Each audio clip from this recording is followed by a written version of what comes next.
ইসলামী ছাত্র শিবিরের সাবেক কেন্দ্রীয় সভাপতি, বুয়েট ইঞ্জিনিয়ার, পাবনার কৃতি সন্তান সিরাজুল ইসলাম ভাই কথা নিয়ে আসছেন। ভাইকে মঞ্চে আসার জন্য বিশেষভাবে অনুরোধ করছি।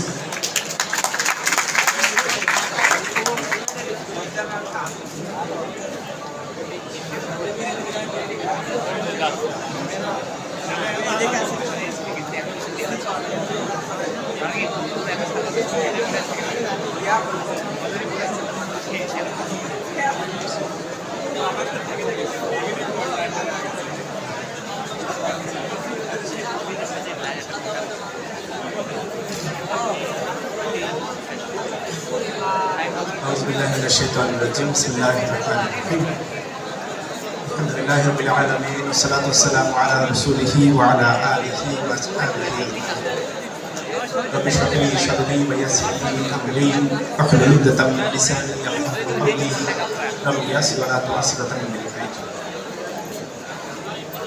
প্রিয় সংগঠন বাংলাদেশ ইসলামী ছাত্র শিবির সরকারি এডওয়ার্ড কলেজ শাখা কর্তৃক আয়োজিত আজকের নবীন শিক্ষার্থী ভাই বোনদের নিয়ে নবীন বরণ ও ক্যারিয়ার গাইডলাইনমূলক প্রোগ্রামের সম্মানিত সভাপতি, উপস্থিত আজকের অনুষ্ঠানের সম্মানিত প্রধান আলোচক, ইসলামী ছাত্র শিবিরের সম্মানিত সেক্রেটারি জেনারেল, আমার অত্যন্ত স্নেহভাজন এবং বাংলাদেশের আমার প্রিয়তম বাগ্মীদের মধ্যে একজন ইসলাম ছাত্র ভাই, উপস্থিত বিশেষ অতিথি বাংলাদেশ জামাত ইসলামী কেন্দ্রীয় বোর্ড বিষয় সদস্য এবং পাবনা জেলা জামাতের সম্মানিত আমির আবুতালেব মন্ডল ভাই, উপস্থিত অন্যান্য মেহমানবৃন্দ, আয়োজকবৃন্দ, শিক্ষক শিক্ষিকাবৃন্দ এবং যাদের জন্য আজকের এই আয়োজন, আমার স্নেহের ছোট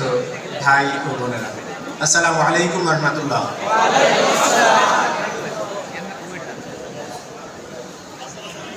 কয়েকদিন আগে এখানকার একজন ছাত্র বলছিল যে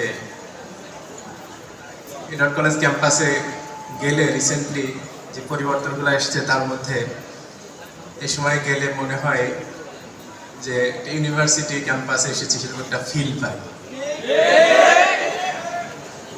তো এরকম একটি চমৎকার ক্যাম্পাস, শতবর্ষী ক্যাম্পাস, প্রায় 25,000 শিক্ষার্থীর ক্যাম্পাস এবং সারা বাংলাদেশের মধ্যে বিখ্যাত একটি ক্যাম্পাসে তোমরা ভর্তি হওয়ার সুযোগ পেয়েছো, এই জন্য তোমাদেরকে অভিনন্দন জানাই, স্বাগত জানাই। আমাদের জাতীয় বিশ্ববিদ্যালয় সারা বাংলাদেশের মধ্যে সবচেয়ে বড় বিশ্ববিদ্যালয় হচ্ছে জাতীয় বিশ্ববিদ্যালয়। সেই জাতীয় বিশ্ববিদ্যালয়ের শিক্ষার্থী তোমরা। জাতীয় বিশ্ববিদ্যালয়ের 2023 সালের রিপোর্ট যেটা আমি জানি, তাতে করে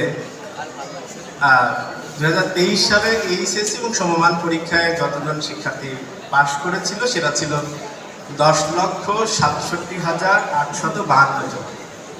আর তার মধ্যে জাতীয় বিশ্ববিদ্যালয়ে অনার্স এবং পাশ কোর্সে ভর্তি হয়েছিল 6,32,853। এটা প্রায় 60%।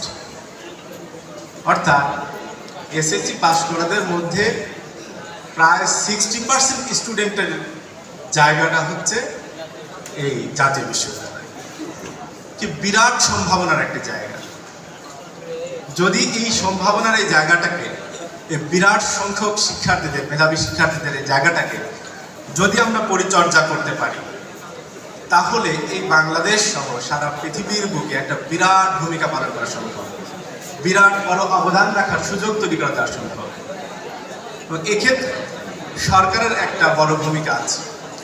আমরা আশা পোষণ করতে চাই যে সরকার এই জায়গাটাতে স্পেশাল নজর দেবে, আমাদের এই শিক্ষার্থী ভাই বোনদেরকে বিশেষভাবে তাদেরকে সাপোর্ট দেবে, তাদের গড়ে ওঠার জন্য যেই রকম সাপোর্ট প্রয়োজন, যেই সমস্ত প্রয়োজন এখানে রয়েছে তাদের মেধার পরিচর্যার জন্য, সেই সাপোর্টগুলো তারা দেবে, এই প্রত্যাশা আমরা করি। এটা তো সরকারের পার্ট, সেটা সরকারের জায়গা বলতে হবে। কিন্তু আমাদের এইখানে যারা অবস্থান করছে, আমাদের এই ভাই বোনদের একটি করণীয় আছে।